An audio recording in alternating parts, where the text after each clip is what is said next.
Démasquer les arnaques. Comment éviter d'acheter un chiot non LOF? Introduction. Dans le monde canin, l'acquisition d'un chiot est souvent un moment empreint d'excitation et de joie. Cependant, cette expérience peut tourner au cauchemar face aux nombreuses arnaques qui existent pour vendre des chiots non LOF, c'est-à-dire des chiots qui ne sont pas inscrits au livre des origines français et ne sont donc pas officiellement reconnus comme chiens de race. Cet ouvrage vous guide pour identifier les pratiques malhonnêtes et éviter les mauvaises surprises. Chapitre 1. Comprendre ce qu'est un chien LOF. Le sigle LOF signifie « Livre des origines français », le registre officiel qui garantit l'appartenance d'un chien à une race. Acheter un chiot LOF signifie que vous avez l'assurance qu'il répond à des standards physiques et comportementaux bien définis. Les conditions pour qu'un chien soit LOF.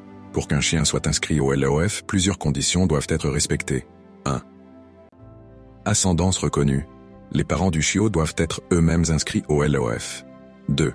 Déclaration de saillie et de naissance. L'éleveur doit déclarer la saillie, accouplement et la naissance des chiots à la Société Centrale Canine, SCC. 3. Conformité aux standards de la race. Le chiot doit passer une confirmation, examen réalisé par un juge, qui vérifie qu'il correspond aux critères officiels de la race. 4. Identification. Le chiot doit être identifié par une puce électronique ou un tatouage. 5. Certificat de naissance.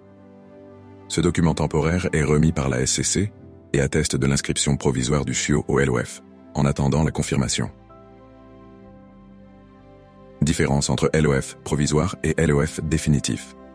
Lorsqu'un chiot naît, il est inscrit au LOF à titre provisoire par le biais d'un certificat de naissance. Ce document atteste que ses parents sont inscrits au LOF et que le chiot est potentiellement conforme aux standards de la race. Cependant, pour obtenir le statut LOF définitif, le chien doit passer une épreuve appelée « confirmation ». Cette évaluation, effectuée par un juge spécialisé, vérifie que le chien respecte les critères physiques et comportementaux de la race. Une fois confirmé, le chien est inscrit au LOF de manière définitive. Ainsi, le LOF provisoire est une garantie initiale, tandis que le LOF définitif certifie la complète reconnaissance du chien comme appartenant à sa race. Manière d'inscrire un chien au LOF. Il existe 3 manières principales pour inscrire un chien au LOF. 1. Inscription à titre initial, ITI. Pour les chiens dont les parents ne sont pas inscrits au LOF, mais qui présentent des caractéristiques conformes aux standards de la race. Une expertise approfondie et une confirmation par un juge sont nécessaires. 2. Inscription automatique. Pour les chiots issus de parents inscrits au LOF, cette inscription est gérée par l'éleveur lors de la déclaration de naissance. 3. Importation. Pour les chiens nés à l'étranger et inscrits dans un registre reconnu par la FCI, Fédération Cynologique Internationale. Ces chiens peuvent être intégrés au LOF, sous réserve de validation par la SCC. Ces différentes procédures permettent de s'assurer que les chiens inscrits au LOF respectent les critères stricts de leur race. Règle. Chapitre 2. Les signes d'une vente douteuse. Certains signaux doivent vous alerter lors de l'achat d'un chiot. Prix anormalement bas.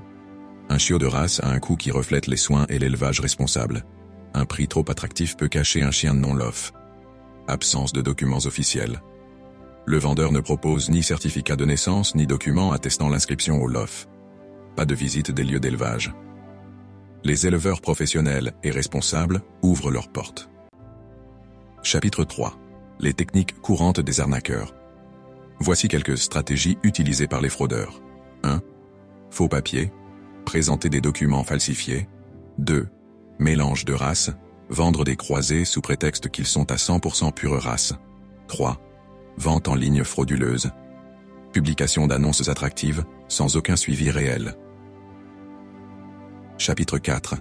Les conséquences pour l'acheteur. Absence de garantie sur la santé ou le comportement. Coûts élevés pour les soins vétérinaires.